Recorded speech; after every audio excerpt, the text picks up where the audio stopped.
Oh, God.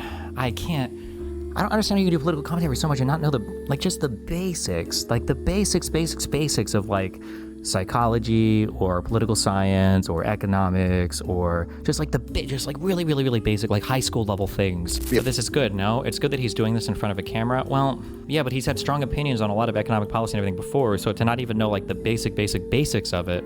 I mean, theoretically, if he's, like, copy-pasting somebody else's opinion that he believes is respectable, like, that's okay, but I don't know, that's kind of spooky. I think that this guy probably assumed that, like, Jon Stewart would know, like, what an externality is, or wouldn't make a statement like, economics isn't about making society better, it's about returning money to shareholders. Like, for somebody to make a statement like that, you have to be fairly either ideologically captured or just very uninformed about just the broad field of economics, I think. Last week, comedian and political commentator Jon Stewart published an interview with Nobel Prize-winning economist Richard Thaler, where Stewart revealed that despite his nearly 30 years as a prominent commentator on American politics and policy, he has no idea what economics actually is. Stewart ostensibly brought Thaler on his show to explain what the field of behavioral economics is, but as Stewart's misrepresentations and misunderstandings piled up, Thaler quickly found himself in the position of defending and explaining basic economics, kind of things many of us learned in introductory college classes.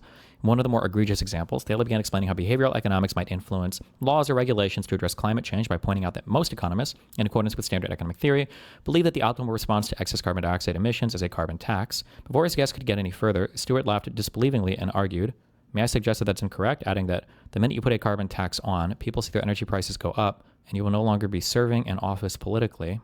Sure, but this is a politics question, I guess, not an economics one.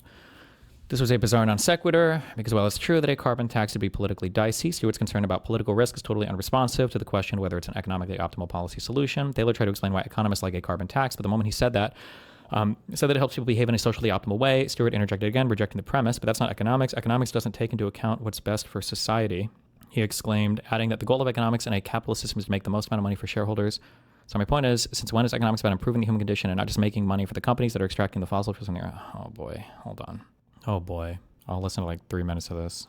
Great. So let's take climate change as an example. Great. All economists, including this one, think that the first thing we should have done when we figured out there was climate change is impose a carbon tax. Wait, most economists think that? Yes. May I suggest that that's incorrect? You may, but I'm included in those. Can I say why I think it's incorrect? Yeah, sure. So the minute you put a carbon tax on, people see their energy prices go up, and you will no longer be serving in office politically. All right, then we're in agreement. What I'm saying is if you're God or king, or president, and you could say, all right, what policy should we have? Then the correct policy is the one that sets the prices to give people the incentive to. So if we increase the cost of heating your home, yes, to reflect the externality, the cost you're imposing on other people, yes, then you'll have the correct incentives to put in solar or insulate or switch to a heat pump or whatever. Right. We run a poll of expert economists every couple of weeks at the University of Chicago, and there is one on that. And everybody says, that would be the ideal policy. So they're saying a carbon tax would be the thing to solve the climate crisis because rather than changing the behavior, you have to make using fossil fuels, which are the driver of climate change, so much more expensive that it changes people's behaviors because they won't change behavior on their own. Is that standard economics or is that behavioral economics? That's the most fundamental. I feel like that's the most fundamental driver of every economic thing in the universe. People respond predictably to economic incentives, like the most basic fundamental thing underlying any possible thing. Given two equivalent products, all else equal, one is more expensive than the other. What will people choose? The cheaper one. That's standard economics. That's standard. Feels behavioral, but that's standard. No, because oh God, I don't understand how you can do political commentary so much and not know the basics, like the basics of like psychology or political science or economics or just really, really, really basic, like high school level things. It's standard because it's just changed the price. And then the alternative is we say you're not allowed to have, we can't have cars get less than such and such gas mileage. Right. Which we've done. We have, right. So we have lots of regulations. Okay. We essentially don't have a carbon tax. So the way we do it is, standard economics, what they say is we have a series of either incentives or regulations. So it would sort of be... But this is good, no? It's good that he's doing this in front of a camera. Well, yeah, but he's had strong opinions on a lot of economic policy and everything before, so to not even know like the basics of it. I mean, theoretically, if he's like copy pasting somebody else's opinion that he believes is respectable, like that's okay. But I don't know. That's kind of spooky. A mix of is we have a series of either incentives or regulations. So it would sort of be a mix of subsidies and regulations. And that is how we will manage the energy market while also keeping an eye on trying to reduce emissions. And that's how economists would. Isn't all economics behavioral? What's the difference? True. Actually, I don't actually know. I feel like behavioral economics, doesn't it try to study things that maybe you wouldn't predict just through like pure ultra economics market things? Like people might value a thing in a way that would be difficult to account for economically. So what I just said all else equal, you can buy product A or product B, but B is cheaper than A. Well, you'd obviously buy B. But then let's say a bunch of people are buying A because A was made in a green factory. Oh, well, people are making a different choice. They're valuing it differently. I feel like behavioral economics is studying like those types of like psychological factors that basically change the way that people value things. It's not just like a strict like dollar amount. I don't know why. Let's just look it up. It's a study of the psychological factors involved in decisions, individuals, institutions, how these decisions deviate from those implied by traditional economic theory. I think my answer is, yeah. Concerned with the bounds of rationality of economic agents. Behavioral models typically integrate insights from psychology, neuroscience, and microeconomic theory. Oh, also, I think when you talk about things like loss aversion and stuff, yeah, okay, yeah. If we could flip a coin and you would either be given $10 million on a heads or you would like lose everything on a tails, even if the expected value of that coin flip was like massively positive because you're worth less than $5 million, people have a fear of loss, and there might even be like a rational way to justify it. So they wouldn't take a 50-50 coin flip to get $10 million or they were going to lose everything just because that loss aversion is so strong. But there might be ways to account for that. I don't know if this would strictly be behavioral econ, but there might be ways to account for that because like, well, let's say that you're worth $1 million and you could flip that coin. Going from $1 million to 10 million net worth is actually a lot less significant than going from 1 million to 0. So maybe there's like a way to account for like the difference in utility for the marginal utility of the next dollar earned or some bullshit or whatever. I don't know. Design a program to solve it. So we've done that we subsidize solar, we subsidize electric vehicles, and we regulate the miles that they must get there, and they must have a catalytic converter. Right, all that is what you would consider to be standard economic theory. No. So we're almost there. I am fucking this up. You are not. You're not. So what economists would say is we don't need all those rules and regulations. Just set the price right. But doesn't the market set the price? Isn't that free markets? No. Yes, but that's would be the point of carbon tax, is to make the price higher than the market would ordinarily set it, right? The carbon tax will automatically raise the price of operating a Hummer because it only gets 8 miles to the gallon compared to some EV. So we don't have to regulate. All we have to do is get the price right. That's standard economics. And then the market will change. But isn't that just an intervention? How is that a market? That's just the government saying, if we set a price that is unreasonable, the market will behave. It's just setting the price so that you have the incentive to act in a way that's best for society. But that's not economics. Economics doesn't take into account what's best for society. Yes, it does. Yes, what? Wait a minute. John, wait a minute. Let me hold on here. Economists know about externalities. And now here's the point I want to make. We don't have carbon taxes. Why? Because, and you started with this, so you got to the answer right away. You got to this because people hate taxes. They hate high prices. So what do we have? We have lots of subsidies. We have no taxes. Yes. Well, we have, that's not exactly, I mean, we have gas taxes. Like if you go to California, it's very different than buying gas in New York. Correct. It's very different than buying gas in Minnesota. Or, That's right. But right. Even in high gasoline tax states, the taxes on emissions are still way too low compared to what they should be. Compared to what they should be if our goal is to reduce carbon emissions. Right. But that's not the goal of economics. The goal of economics in a capitalist system is to make the most amount of money for your shareholders. So my point is, he's talking about fiduciary responsibility of like a board, I guess. I mean, this guy, if he's a Nobel laureate, he's going to know way more than me about economics. I don't know if I would necessarily say like economics is trying to make society better, but like an economist is probably recommending a policy that he thinks will make things better. Because the whole point of an intervention is that you think there's some, if you're talking about an external thing, when he says externality, there are some things that aren't captured or reflected in the price of a given thing. And people might be incentivized to buy a thing, and there might be external harm that's done, but it's not captured in the price of the actual thing itself. So if you find a way to tax that external effect, then it can be reflected in the price. So like if it costs $5 to make a shirt with a Chinese child slave or whatever, or $10 to make an American non-slave shirt or whatever, people will buy the $5 shirt because it's cheaper than the $10 shirt. But if you put like a $15 slave tax, and now you've got the $5 shirt is now a $20 shirt, and now the American-made non-slave shirt is a $10 shirt, well, now you found a way to account for that external negative effect. If you assume that slavery is a negative effect from society, well, now that you've captured that in a market way, now when consumers are shopping for things, they'll be more likely to buy the non-slave produced shirt or whatever. Since when is economics economics about improving the human condition and not just making money for the companies that are extracting the fossil fuels from the earth, isn't that everything else is interventionist? Okay, so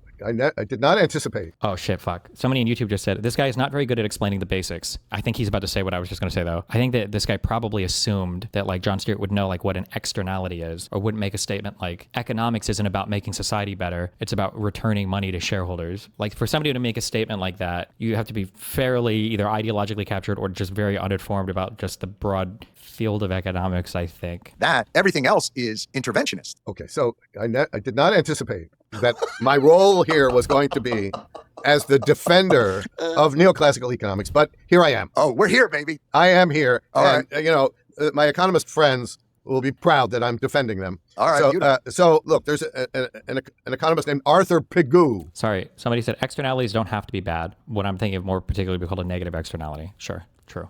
Oh, Pigou's work is I don't miss an essay. Yeah. So no, he died 100 years ago. But that's what I meant. Anyway, there are Pigouvian taxes. So in any economics textbook, it will say that if you're causing some harm, then the way to fix it is to charge you for the harm you're causing, so that you will decide just the right amount of harm. Is Pigouvian familiar with the 2008 financial crisis?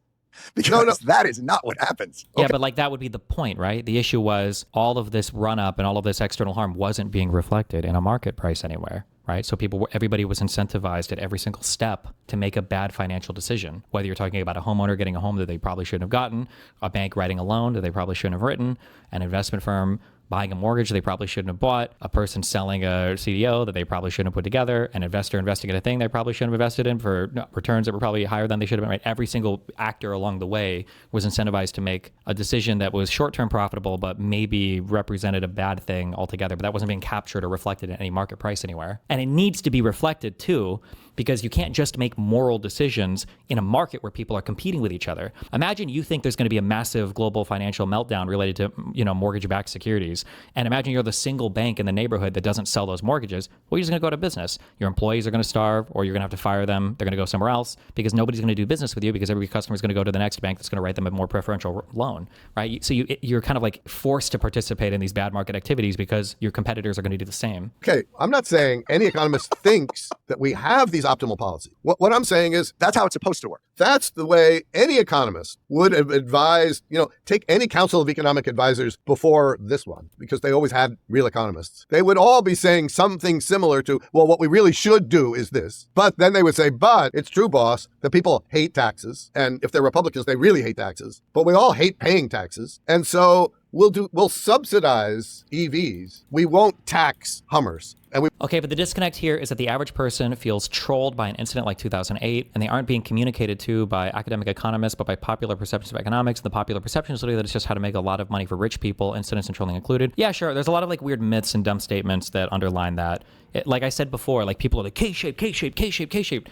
And like, I'm sure there's like a better, like there's a Steelman version of the K-shape argument that I'm just too lazy to read into. But like in any economic situation, rich people are always going to be postured to make more money than the poor people, because they're just going to have the capital. They're going to have the money to invest correctly. They're going to be able to they just have more options available. You're rich. You can do so many more things to capitalize on a good situation than poor people who might see their 401ks grow or something, but like, most of their money is in wages. They don't have a ton of investments, like that's it. They're not, doing startup capital for businesses or expanding their own business for exciting new opportunities or markets or whatever bullshit. And then when economies crash, well, for laborers, you're kind of fucked because you just make money based on your wages. You usually don't have a huge net worth to draw from in times of economic crises to kind of like float your finances for a while. But if you're rich, you can draw down accounts if you need to, assuming it's not like super bad. Like you're going to be okay. Nothing bad is going to happen. And then you're going to be poised better for recovery. You can usually navigate those in more sophisticated ways by allocating money in different places or whatever the fuck you'd have to do. So like everything, rich people are always going to do better than poor people in times of gains and in times of crises. That's just always going to be the case. But for some reason, people don't think that's true. But I don't even know how you would communicate. I don't think you could ever change that. This would be like, imagine if you're kind of like an overweight dude and and you've got like a ton of ultra shredded like gym friends, and they're like, we're just going to eat a ton. It's dirty bulking month. We're going to eat a ton. You can join us if you want. It's going to be awesome. And then you've got a friend who weighs, 280 pounds. Like, yeah, fuck it. I'll come with you guys and we'll do it. And after like a month or two, this dude's gained like 20 or 30 pounds or whatever. He's fucking pigging out like crazy. That's not a big deal to all of his super weightlifter friends because they're going to burn it off because they know how to manage their diet. They probably have a lot more muscle to work with. They've got a higher capacity for work. They've got training schedules. But the guy that gained the 30 pounds is like, fuck. He's like, well, hold on. I was pigging out with you guys. It's like, you were, and you enjoyed it. Not as much as we enjoyed it though. And we can get back to normal very easily. And the run up to the global financial crisis, there were a lot of normal citizens that were in houses that they absolutely should have been in, making way more money than they should have, especially if they ever sold or traded up. And they got to enjoy that. They got to sit at the table with their weightlifter friends, all the finance bros and the rich people for a little bit and enjoy the food. But then when it came time to grind, when the global financial crisis came and fucked everybody over, well, the poor people are kind of left like, oh shit, now we're mega fucked because we don't know how to navigate these environments. We don't have the tools to be in these environments. I'm not blaming poor people for this, by the way, or people that got houses. Like the people that got the houses that didn't belong in them should have gotten the houses. They were economically incentivized to as well. The one big criticism that I think is fair is when you're in some of these huge capital institutions and you have like public backstops for your behavior. I don't think it's fair that they can price that in. I think that's kind of bullshit, but that's a way more complicated argument. We won't tax gas and we won't tax emissions. So, and that all goes back to the mugs, that it's because we hate losing more than we like winning. So what we'll do is we'll have all these policies where we subsidize you to do the right thing as opposed to penalizing you via prices for doing the wrong thing.